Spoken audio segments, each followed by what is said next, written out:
the coin is continuing. The coin is continuing to actually make new highs for this year and looks pretty damn good, especially for those of you who might be more interested in traditional markets. Yes, indeed. I'm not necessarily talking exactly about Bitcoin, but I'm talking about coin.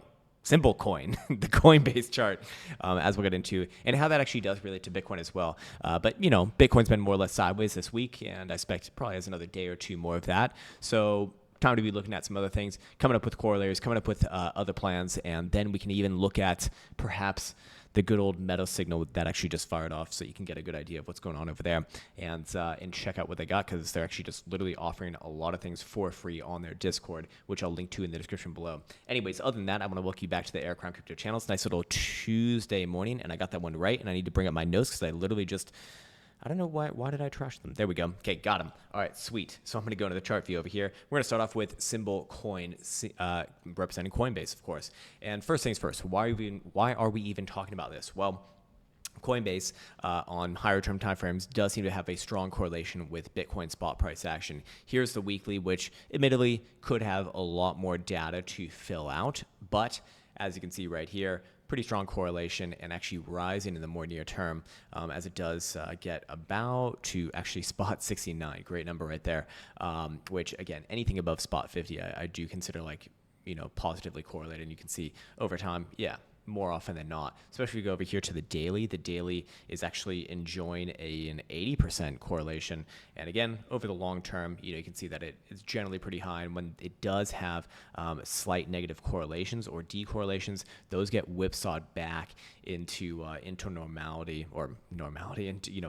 into space relatively fast. So looking at it right there, that is why this chart is relevant, because we can look at them as corollaries and basically moves that we see in Coinbase we can probably expect in Bitcoin as well, especially Coinbase being that it is it's the most legitimate exchange as far as centralized exchanges go for Bitcoin right now.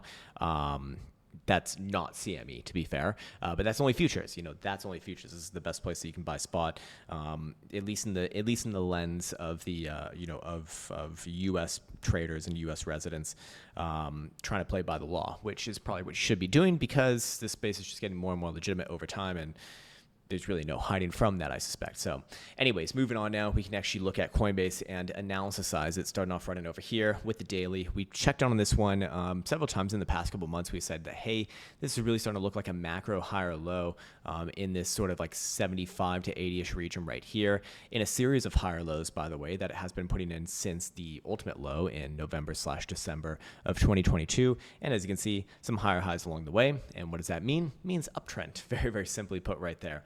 So in the past week, we did look at this very important region right here at about $1.05 as indicative of the next sort of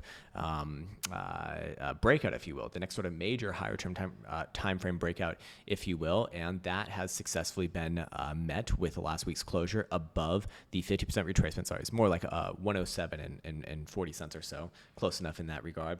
But Coinbase did close above it last week and is continuing into this week, alongside, more importantly, a silver cross on the weekly time frame between that yellow 21 and the green 55. So you're having a very powerful higher term time frame cross alongside a break of long-term macro structure, and you're seeing the exact volatility read that you want to see on top of that here too, as volatility is some of the highest levels that we've seen basically since July, so this past summer's rally. So what does that mean? I mean, you expect volatility to increase by definition on a breakout of especially a long-term range. So it has all the markings of continuation here. Doesn't necessarily mean it needs to continue exactly today or exactly this week, but over time, yeah, very likely does. We can also see that weekly hidden bullish divergence playing out. Again, maybe in the more near term, it probably does correct a little bit, like we see some like this on the RSI. It comes down a little bit. That's in another higher low on a daily, and then tries again to the upside. But overall, good, at least for the boo laws. And weekly jewel continuing over here as well, which is a pretty strong, just pretty strong overall. Don't really have to make it anything other than that. So the next question becomes, all right, well, where's the next major area of interest upon this break? Well, we do see the 618 fib here at about $1.44, $1.43 region. It's still very much relevant, but for the pattern derps and herps over there, which fair enough, this one actually is, we do see an inverted herp and derp with a left shoulder, head, and right shoulder right here. And if we were to kind of make a measured implied move off that, that could be pointed actually much higher. In fact, much, much higher. If I take the most aggressive of these estimates, which I probably shouldn't start off with, but we'll start it off with it this time. That'd be pointed more towards like 340 to 350-ish region. So I think that's kind of like best case scenario in the next year, something like that. If we go for a little bit more of a muted of these responses, we'd go for something like this. And that'd be more around about 215, 220-ish region. But ultimately, the general idea here stands. We're seeing a break of of the macro range. We're seeing a macro reversal, which I do put a lot more weight on, and up and away is likely is the name of the game here. Yes, there will be short-term stops. Yes, you're probably gonna see pullbacks, somewhere around like $1.25, $1.30-ish region, so relatively soon. And then you got these major areas of interest to the upside after that. Certainly, very much relevant on a weekly time frame, but long term, it does look like this one's seen the low for a very long time. And in upside is the next sort of general direction as it really does complete the macro reversal here, coming in with just 2 days left in this trading month of November. So with that in mind, I'd say that generally bodes well for Bitcoin, of course, being that these things should kind of trade hand in hand, and Coinbase being that it is under the regulatory guise of the major U.S. agencies like the SEC and whatnot, doing something like this on when it trades on NASDAQ.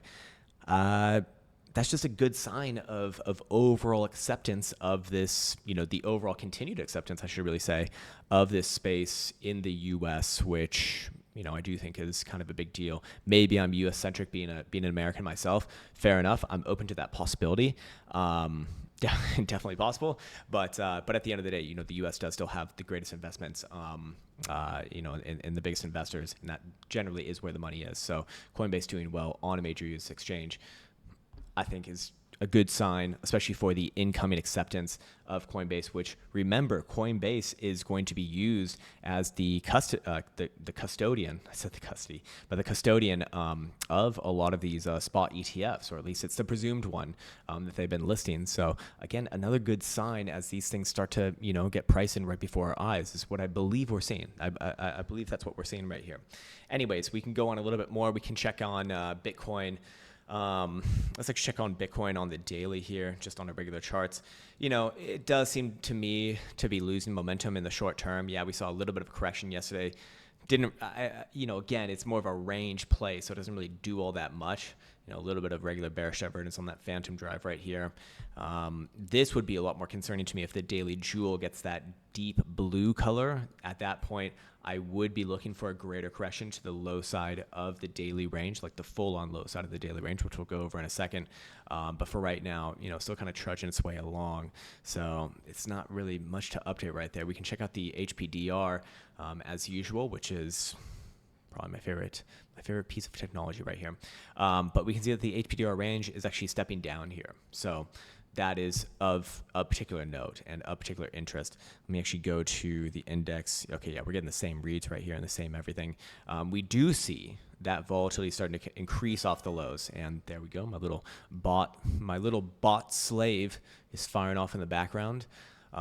Good job, bot. But we have more important things to be doing right now, like talking about magic internet money on the internets. But yeah, it's a really weird interplay right here. To me, or not to me, but what this particular setup is saying is that this is still corrective. Corrective in a consolidation after an upside move, is fine. But you can see that the median has actually moved down a lot there to 36.1. So again, that is going to favor the BULAs in the short term. That's what really is throwing me off right here. My tools over here say correction first. My tools over here say not so fast. Or if it is going to be corrections, it might not be that far down. Maybe like low 36s.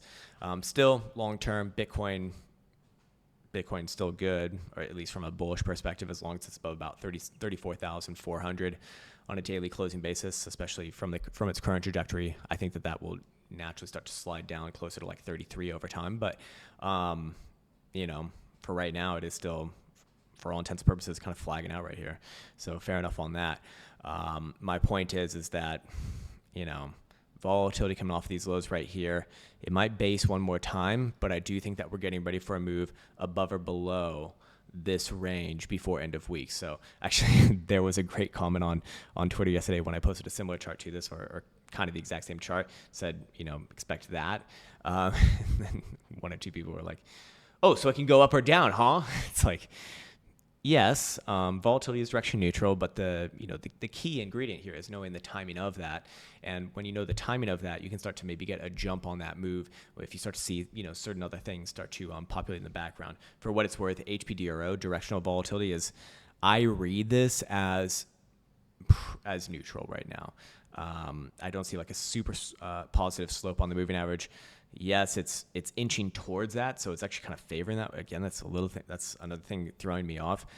Again, my personal feelings, not that that's anything to be going off of, is that a correction down to like low 34 would probably make most sense first, but that doesn't need to happen. My opinion, I've seen many times, has been wrong. It's the statistics that I really want to be going off of, even though I can't really say the word. Anyways, I'll leave you with one last thing. So again, I'm an investor in this project, Meta Signals over here. And basically what it's doing is they're just kind of coming up with these, not signals, but it's data harvesting. It's data classification, actually, is what it is. And I just want to kind of show off what they're working on over here. Again, I'm an investor. I'm biased as fuck. But you can get these for free in their Discord. Again, I'll have a link in the description below. I think that's the best way to kind of do marketing for a company like that. It's like, hey, you can see the things beforehand. You can even use these things beforehand. And I think they actually just added a new feature as well with free volume alerts. And then, if you like it, then you can get into it. But they still got their NFT going on. I think they still got, a decent amount of stock there. So, fair enough. Anyways, this is basically what they kind of shoot out. This is for Aave. This is something that I'd never look at myself. I obviously do not really care much about altcoins.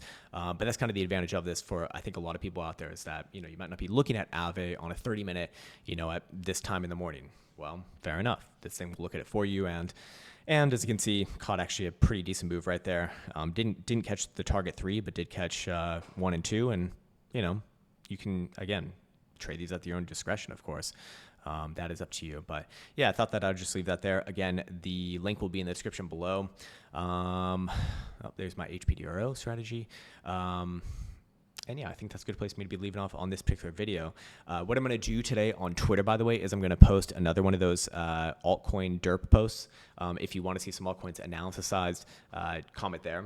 It's actually been like surprisingly really, really, really popular, which is kind of funny. But again, on a week like this, when I'm kind of, it's like Bitcoin, what can we look at right now? Not much. I figure it's kind of a good week for something like that. And I think, as we get to the end of this video, I'd like to wish you the best as always. Take care, much love, and see you hopefully tomorrow, Wednesday.